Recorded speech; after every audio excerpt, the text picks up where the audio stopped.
The reason I'm about to show you these timelines is so crucial. So many times, and I hear it. I get text messages, I get emails, I get comments saying, when is Zebec going to go up? What is going on? Why isn't anything happening with this X, Y, and Z or whatever the play is? That's because when you are investing in cryptocurrency or any asset, you need to look at a timeline. You need to forecast out and say, how big is their mission? What are they trying to do? Zebec Network, they're about streaming payroll. So they're trying to upend the very fabric of how payroll has been taking place for decades upon decades. That's not a small feat by no stretch of the imagination. That's going to take time. But if you've been paying attention, and as always, if you realize by now, hope you have ingrained it in you, the Zebec don't post clickbait, then you've looked at these timelines and you've looked at what has been happening along the way, and you've been looking at the price of Zebec and saying, this is a saving grace. This is why I bring you other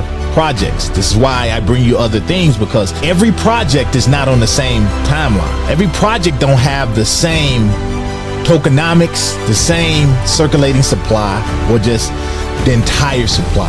They all are different, therefore some is going to mature a lot faster. I tell you not to be tribal, because if you love something like a Zebec, then these other plays that are out here, you can take the earnings, or some of it, at least the money that you put in, and you can put them back in something like a Zebec Network, and you can keep riding along on the future.